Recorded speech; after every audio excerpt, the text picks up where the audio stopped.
Hi guys, good morning. Nandito na naman ako, si Kevin, mambabalagbag sa inyo. At tinundan nga at may ikukwento ako sa inyo. How Germans celebrate their Christmas.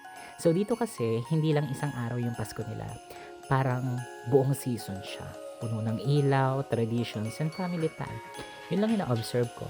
Usually, nagsisimula ang Christmas nila like an Advent. So may tinatawag silang Advent rat or week na may apat na kandila. It means that every Sunday before Christmas, isang candle yung sisindihan nila.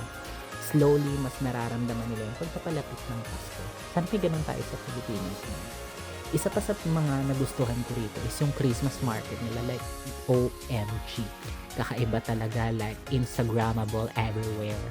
Pero sobrang daming stalls ng pagkain, mga drinks at mga ilaw everywhere. Natila mo amoy sausages, roasted almonds, tapos punong-puno ng glühwein. Napakasarap. Yung mainit na wine to ha. Dito, nagkikita-kita yung mga friends, nagkakwentuhan. Kahit sobrang lamig, it feels warm outside with all those people pag napapansin mo sila. And siguro, ganun din naman tayo sa sarili nating bansa. We just don't see it now kasi nga, we're not observing it.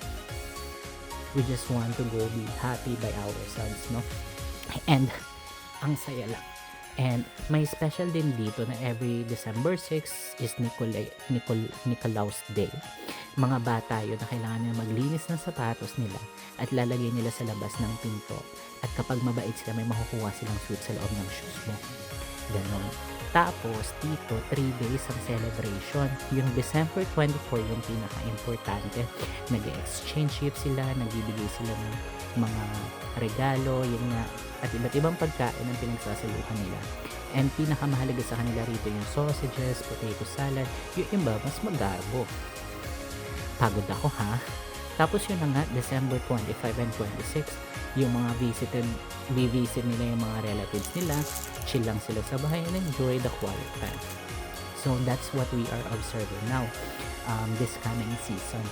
So just like everybody else, Christmas is like slowing down, being thankful, and spending love with our family.